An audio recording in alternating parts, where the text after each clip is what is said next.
Muito obrigada a todos, né? É com o mesmo carinho, Maria José, que eu estou aqui também, no Bezerra, me sinto muito à vontade em estar com vocês.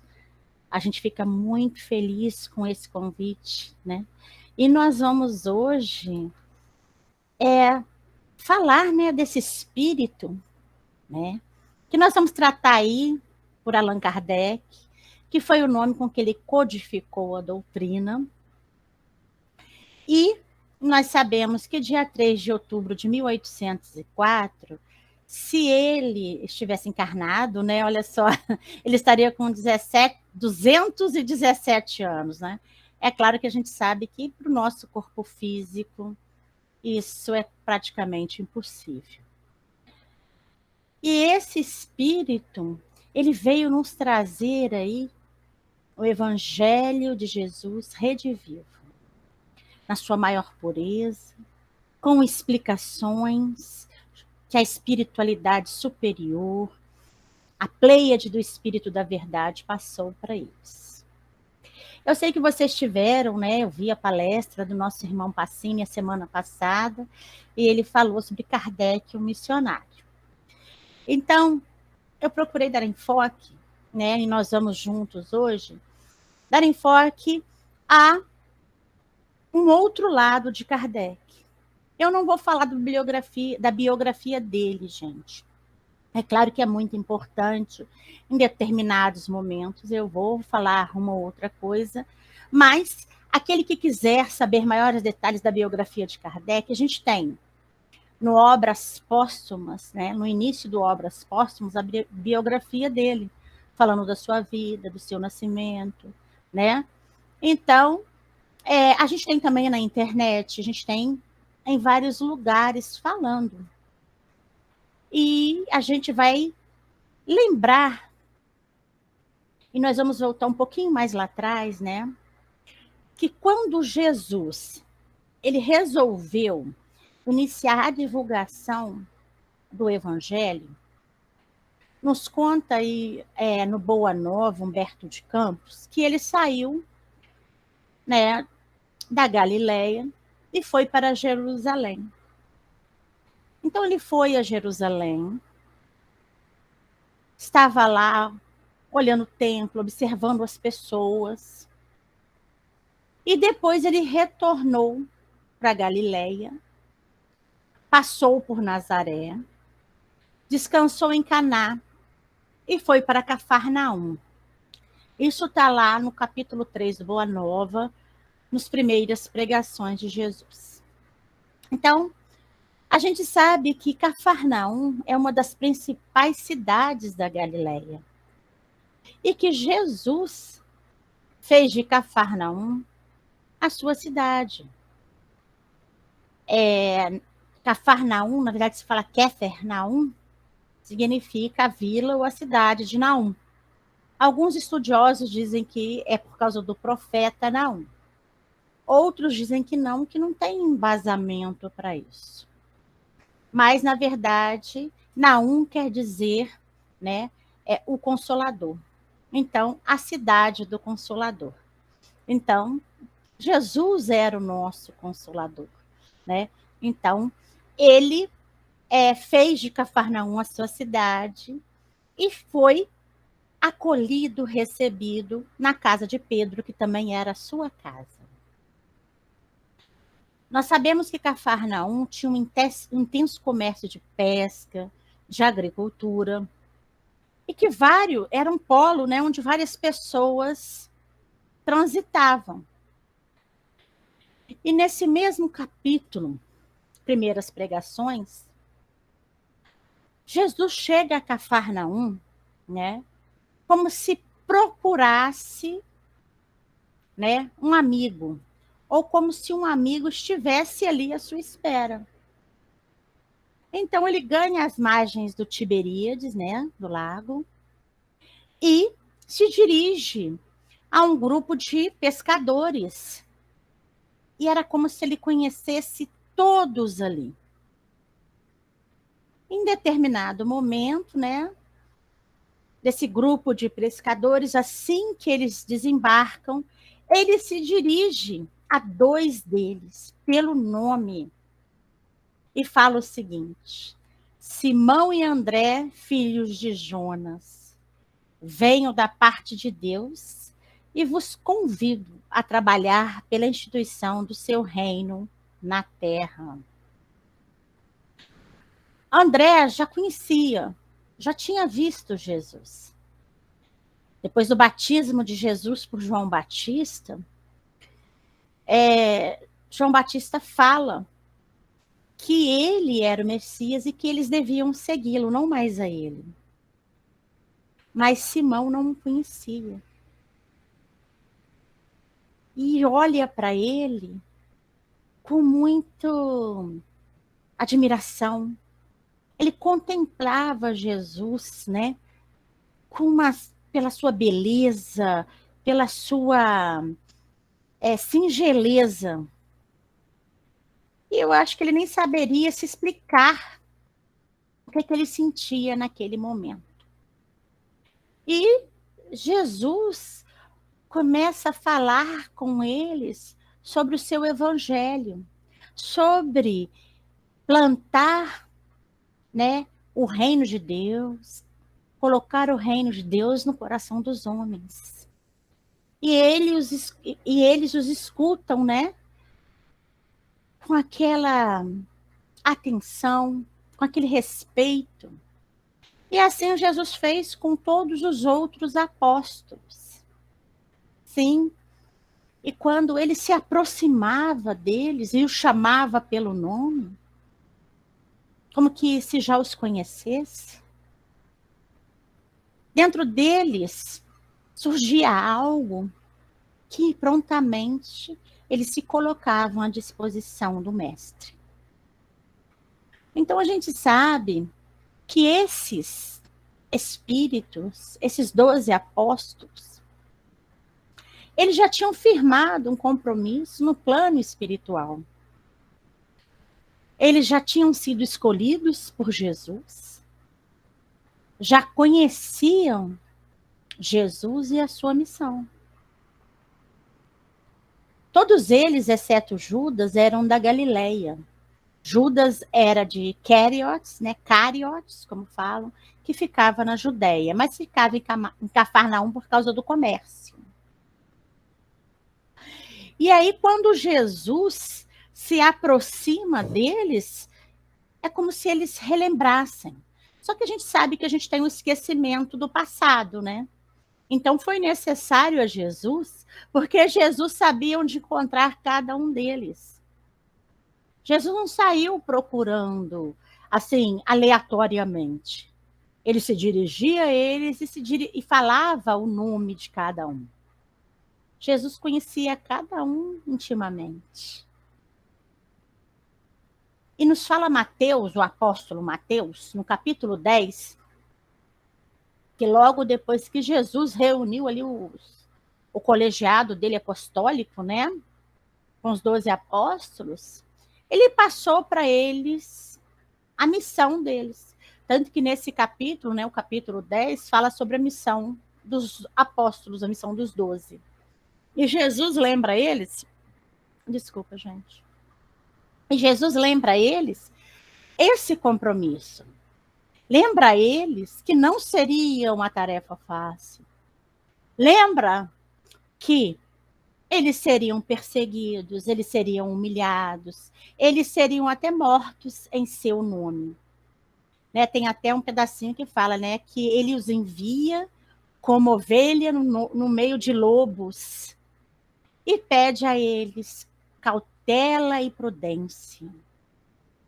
Então, Jesus os relembrou, porque aquilo estava gravado dentro deles, embora eles não tivessem, né, aquela lembrança viva. Mas a hora que ele fala, desperta dentro deles aqueles sentimentos, né, aquele sentimento do compromisso e da responsabilidade assumido no plano espiritual. E no capítulo 5 do Boa Nova, Humberto de Campos também nos fala isso, né? E alguém deve estar se perguntando aí, nossa, por que ela está falando dos 12 apóstolos? Afinal, o assunto é Kardec. mas é Kardec, o apóstolo de Jesus.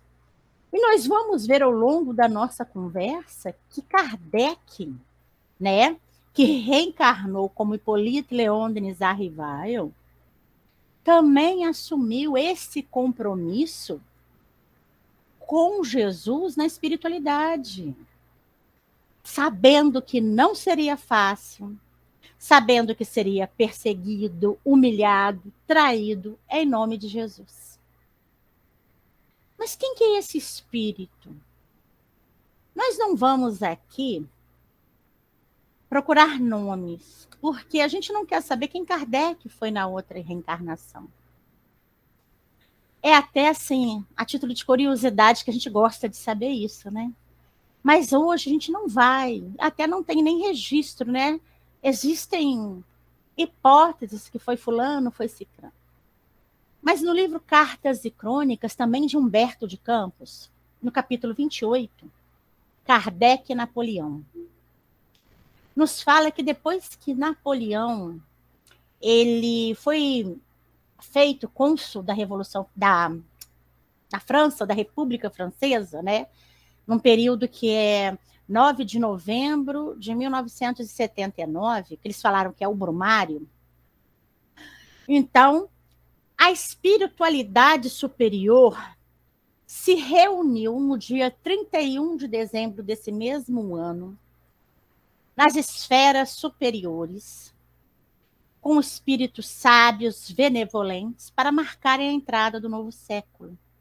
Porque seria nesse século que eles mandariam um consolador.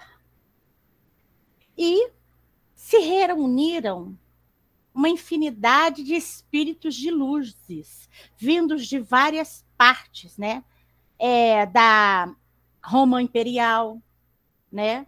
Guerreiros das Gálias. Né? Quem quiser depois ver os detalhes de todos aqueles, né? Vai lá no capítulo, né? Tá lá Humberto de Campos, no Cartas e Crônicas, capítulo 28. Muito, muito interessante toda essa passagem. Eu aqui vou resumir para a gente, né? Mas todo ele é muito interessante. Então, nós tínhamos lá pessoas, né? Vindas da América, gregos ilustres, aqueles pensadores, nós, né? Aristóteles, Sócrates, Platão, que constam na introdução lá do Livro dos Espíritos, como os precursores da doutrina. Nós tivemos lá Vicente de Paula, Joana d'Arc, e outros menos iluminados, né? Que até fala assim, de um grau inferior, mas não menos, né? Como Luís XVI, Maria Antonieta, Voltaire, Robespierre. Então, essa pleiade toda se reuniu.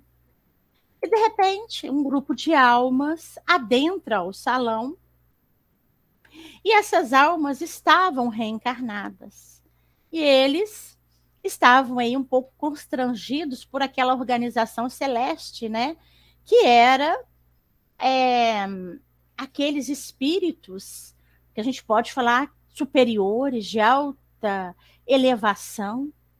Só que esses irmãos que chegaram lá, eles estavam reencarnados e foram convidados, levados no desdobramento do sono, para que eles reafirmassem junto a essa pleiade esse compromisso da missão a que eles tinham se proposto.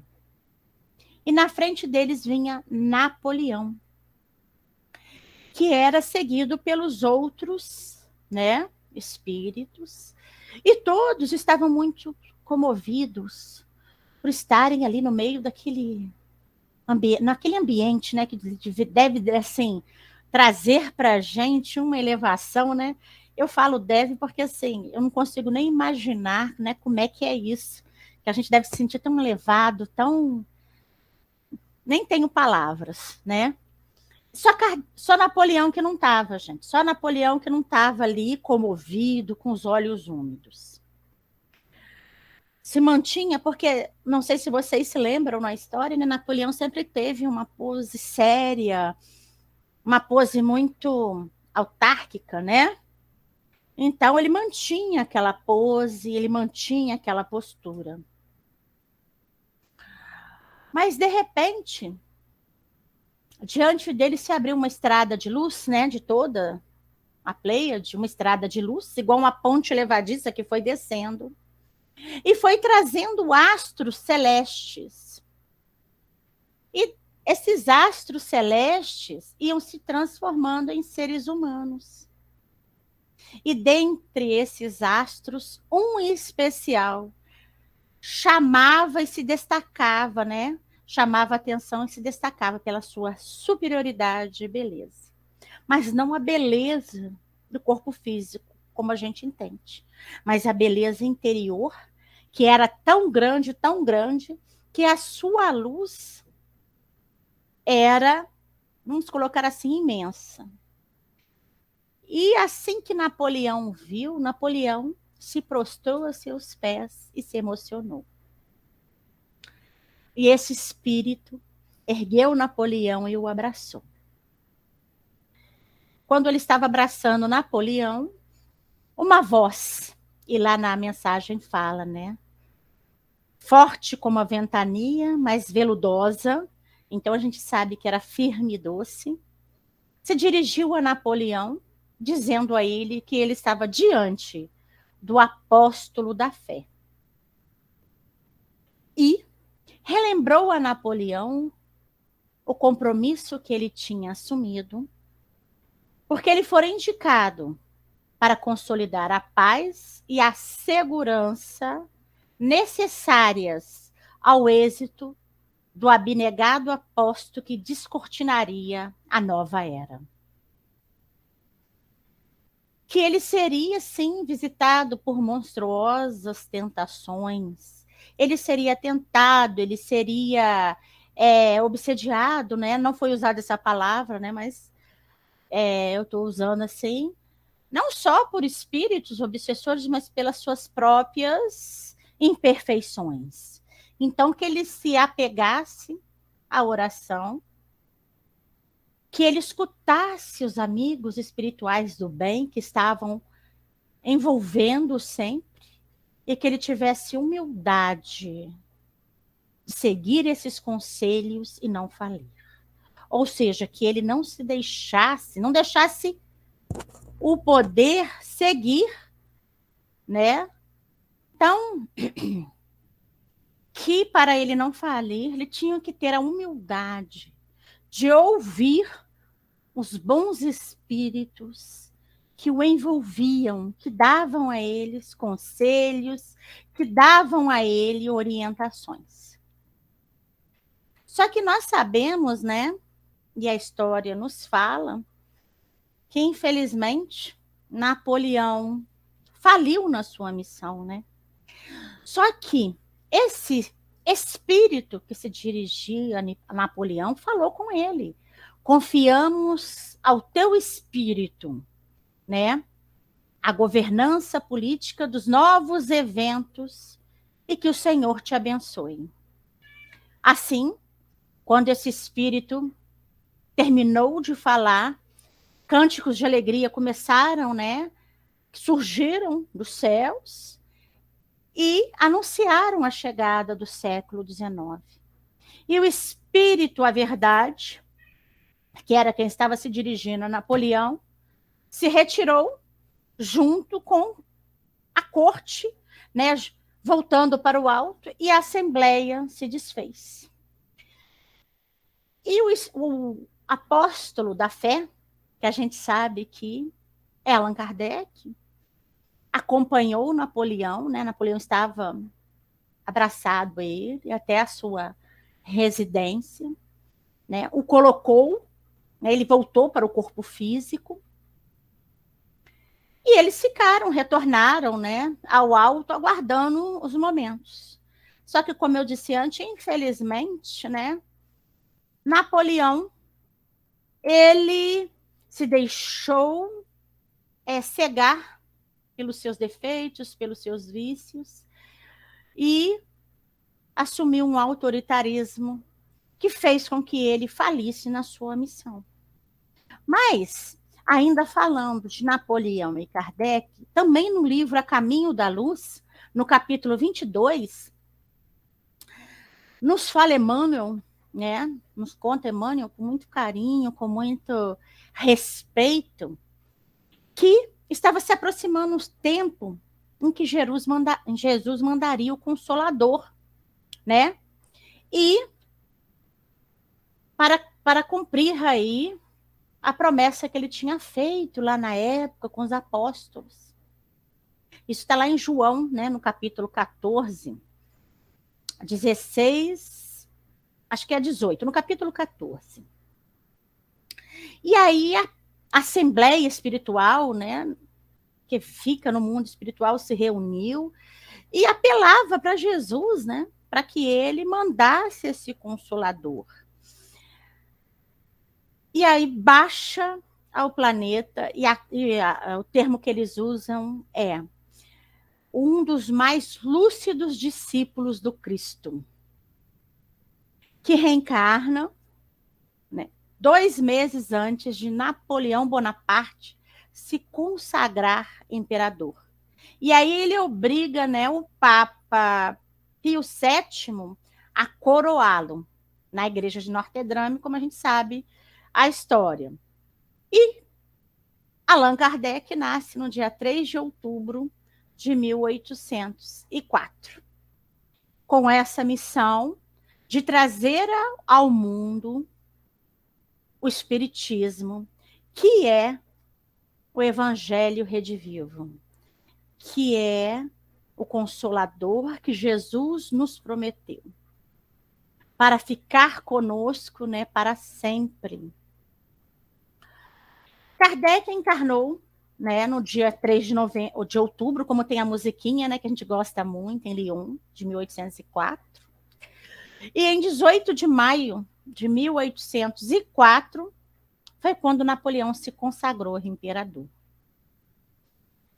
No dia 18 de junho de 1815, né, Kardec aí contava então com 11 anos, Napoleão, por conta dos seus desmandos, por conta da sua imprudência, foi exilado na ilha de Santa Helena. Só que aí nos fala também lá no A Caminho da Luz, que ele foi exilado, né? Minto.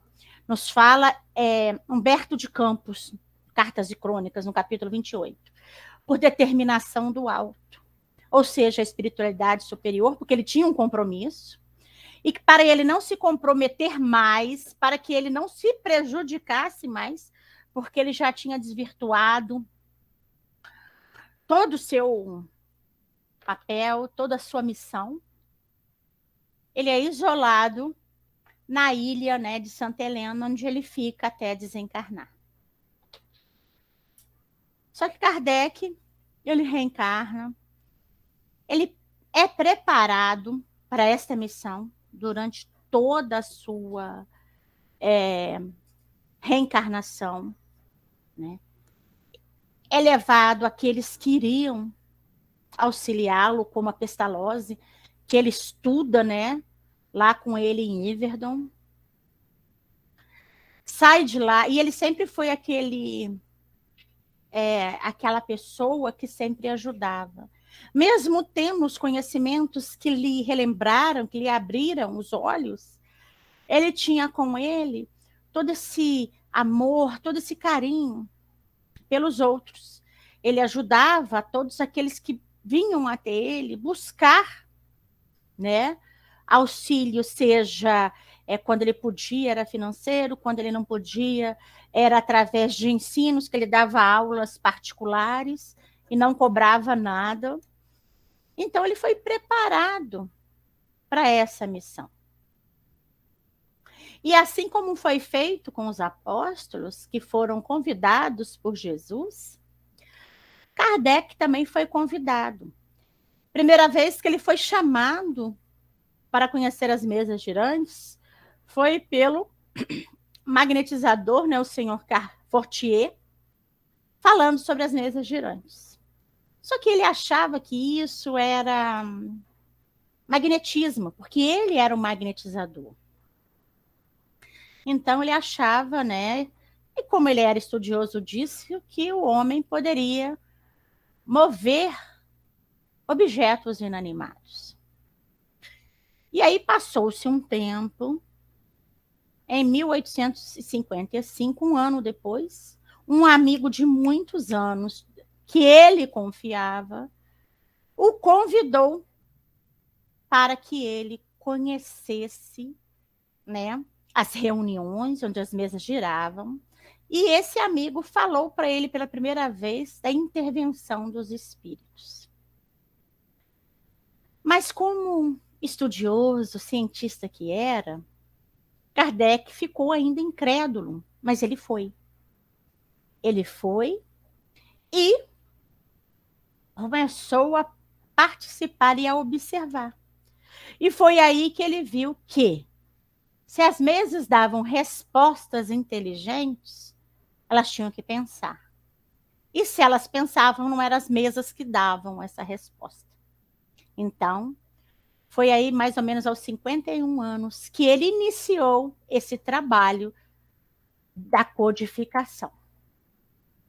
Mas ele ouviu falar da sua missão através da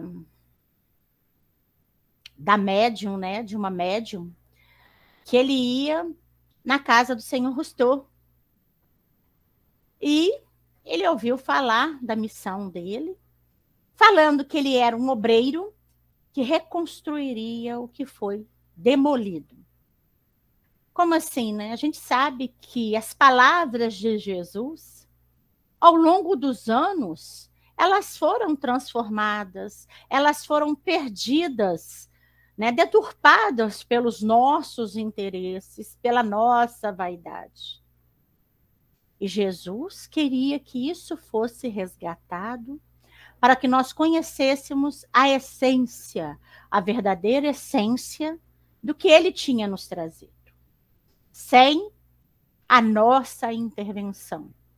A nossa intervenção no sentido da gente modificar para nos satisfazer, que geralmente a gente faz isso. E também, nas obras póstumas, no segunda parte, a missão de Kardec, no dia 12 de junho de 1856. Gente, obras póstumas, ela é muito interessante, né? São manuscritos deixados por Kardec, que foram juntados pela sua esposa, que foram organizados, né? Que ele tinha deixado. E que foram publicados logo depois que ele tinha morrido, porque ele não teve tempo para organizar, né? E publicar. Então, nessa conversa, né, nesse Obras Póstumas, tem muitos das conversas que Kardec teve com o padre, com ateus, na primeira parte, e na segunda parte, sua iniciação ao Espiritismo. Então, se alguém tiver curiosidade, tiver vontade, né, é muito interessante ver como tudo surgiu, como ele foi chamado. E aí, a gente vê que nesse dia, ele coloca no seu diálogo, né, ele estava na casa... a médium era a senhorita Aline. E a conversa dele era com o espírito A Verdade. E ele pergunta a esse espírito, né, sobre a sua missão. Por que ele tinha sido escolhido, né? Se ele não possuía nem talento, nem qualidades para tal. Aí o espírito A Verdade fala com ele, que confirma tudo o que lhe foi dito antes. Mas recomendava a ele muita discrição, para que ele pudesse sair bem nessa tarefa. E que ele não esquecesse de que ele poderia triunfar ou falhar. Mas que se ele falhasse, outro assumiria o lugar dele. Porque uma tarefa tão importante não se assentaria sobre a cabeça de um só homem. Porque essa tarefa era dos desígnios de Deus. Então, ele tinha que se resguardar, ele tinha que ser discreto, né, para que ele pudesse cumprir essa missão. Se ele falasse, ele poderia fazer com que isso falisse. E como ele ainda não tinha feito nada, né, a obra nem começaria. Interessante que nessa conversa também, ele pergunta ao Espírito da Verdade se ele seria amparado, ele pedia ajuda dele e da espiritualidade, dos bons espíritos para que o ajudassem. E ele fala que a assistência a ele não faltaria, mas que de nada adiantaria se ele não fizesse o que fosse necessário, porque ele tinha o livre-arbítrio dele, que ele podia seguir o que ele estava se propondo ou não. A espiritualidade jamais impõe a qualquer um uma tarefa que ela não queira cumprir. Como até hoje, né? Nós temos o livre-arbítrio para que a gente possa decidir os caminhos que nós vamos seguir. E continuando ainda nesse dia, ele pergunta o que poderia acentuar aí o seu fracasso. Se é a sua incapacidade. E ele fala que não, mas que a missão daqueles que vêm reformar são cheias de escolhas, né?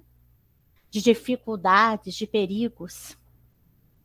E que a dele seria muito mais rude, muito mais difícil, porque ele vinha abalar e transformar o mundo. Ele mudaria alicerces. E que não era só publicar um livro, 2, 10, não. Ele ia ter que se expor. Ele ia ter que colocar a sua pessoa à vista, defender aquilo que ele estava divulgando. Ser o exemplo. E aí contra ele teria ódio, inveja, muitos inimigos, malevolência. E aqueles que ele acharia que estavam com ele, até aqueles que lhe pareciam mais fiéis, também o trairiam. É interessante que quando eu vi, né, lá no Obras Póstumas essa parte, eu me lembrei, né, da missão dos 12 apóstolos, que Jesus também os alertou. E assim como Kardec, esse apóstolo da fé, também foi, né, reavivado nele, falado nele, que ele teria essa dificuldade. E que o corpo físico dele iria sucumbir pela fadiga. Que ele poderia até ter mais tempo de vida, se ele não cumprisse essa tarefa. Então, ele teria o sacrifício dos seus dias, das suas noites, da sua saúde e da vida. E da sua, como fala, né, da sua tranquilidade também. E que muitos recuavam diante disso. Muitos não conseguiam seguir quando encontravam tantos espinhos e tantas pedras agudas, né, nesse caminho. Então, que era necessário não só a inteligência, mas a humildade, a modéstia,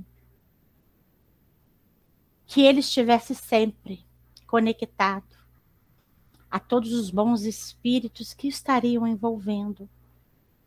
Porque a ambição, a presunção o faria falir.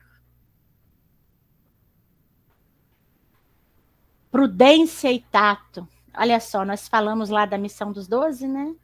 Que Jesus pediu a eles: sede prudentes como as serpentes e pacientes como as pombas, né?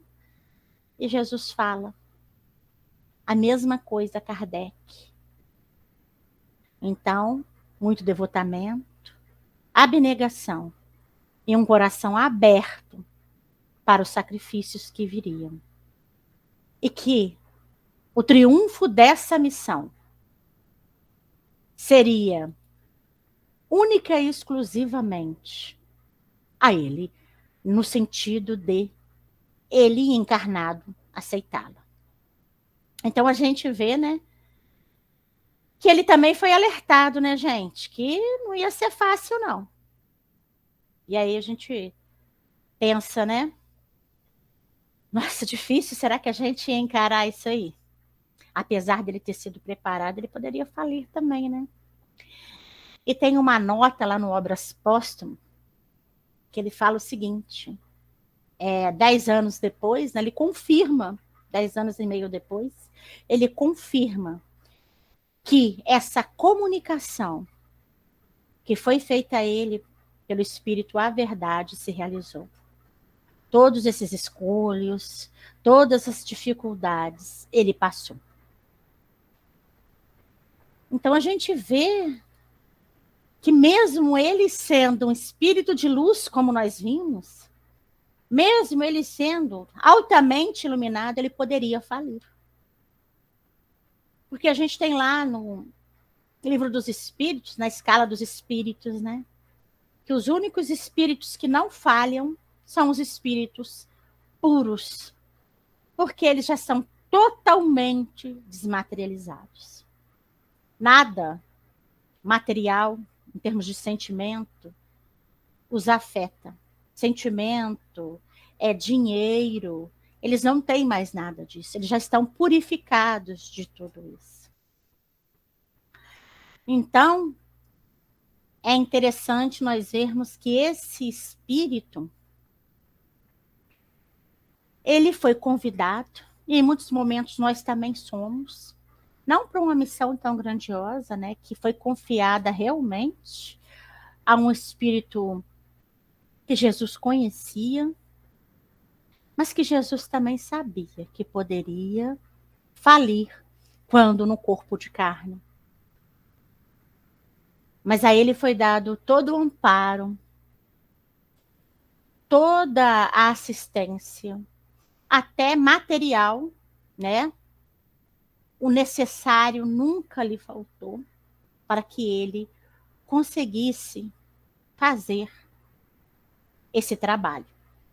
Lá no livro Opinião Espírita, no capítulo 4, Emmanuel, né, tem lá o capítulo, né, Jesus, Kardec e nós. E na parte nós, né, a gente, Emmanuel está nos comparando, né, a missão de Jesus, a missão de Kardec e a gente, que nós em muitos momentos, né,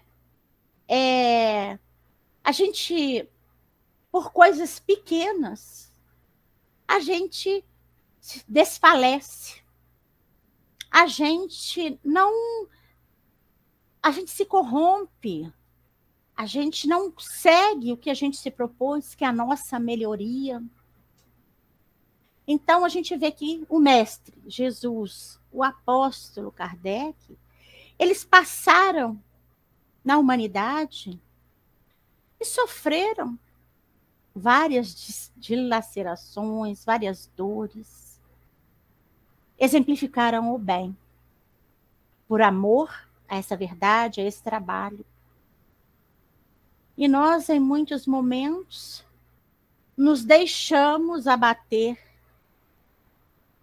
por situações que achamos que não temos força para vencer, nos achamos fracos, porque a gente se esquece de quando a gente reencarna, nós temos aí uma pleiade também de amigos espirituais que nos cercam, que torcem para que a gente reencarne e dê certo. Em muitos momentos a gente fica surdo a estes conselhos, porque os nossos defeitos, os nossos vícios falam mais alto. Isso é contra essas mazelas que nós temos que lutar.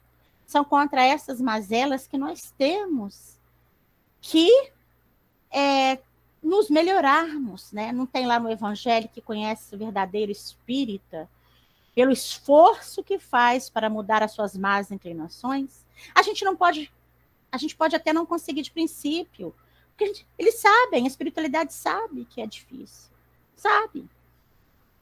Mas nós temos todo esse amparo, a gente tem que tentar. E no livro Opinião Espírita também, gente, lá no capítulo 2, que fala sobre o mestre e o apóstolo, né? Emmanuel nos fala com muito carinho também de que Jesus é a porta e Kardec é a chave. Então, Jesus é aquela porta que veio nos trazer os ensinamentos. E Kardec é a chave porque veio nos reavivar e nos ensinar tudo isso, veio nos mostrar o caminho com mais clareza, porque hoje em dia, nós temos o nosso intelectual mais desenvolvido. Então, existem coisas que foram faladas naquela época que nós interpretamos de uma outra forma. E hoje nós podemos entender de uma forma melhor. Então, vamos abrir aí os nossos olhos, os nossos corações, agradecer muito a esse apóstolo da fé que reencarnou, sabendo que a sua missão não ia ser fácil. Porque em muitos momentos a gente olha, né? A gente olha o trabalho pronto. A gente olha o trabalho pronto de Kardec, de Chico, de Divaldo, de outros tantos que a gente respeita, né? E a gente, às vezes, assim, tem até vontade de ser como eles, né? Ah, a psicografia do Chico, ai, Chico. Só que a gente vê a obra pronta. A gente não olha tudo que eles passaram, todos os sacrifícios que eles tiveram para cumprir essa missão. Todos tiveram privações, dificuldades. Hoje são nomes que nós respeitamos, são nomes que vieram trazer para a gente ensinamentos belíssimos, mas não deixaram de sofrer, não deixaram de ter que abdicar da vida deles pessoal para nos trazerem tudo isso. Então, que nós olhemos aí com muito carinho para todo esse trabalho, né? Para esse irmão aí tão querido, né? Que nesse mês a gente comemora. E sempre agradecer. Agradecer ao nosso irmão Jesus e ao nosso irmão Kardec por não ter falhado nessa missão e ter nos trazido aí, né? Essa chave com tanta clareza aos nossos corações. Bom, meus irmãos, muito obrigada, tá? Foi muito bom estar aqui conversando com vocês. Se eu pudesse, eu ficava até mais tempo, porque Kardec... Gente, falar desse espírito é muito bom, tá? Tem muita coisa que a gente tem para falar. Como diz o nosso irmão Pacini, né? Daria um seminário, mas eu agradeço essa oportunidade. Muita paz a todos.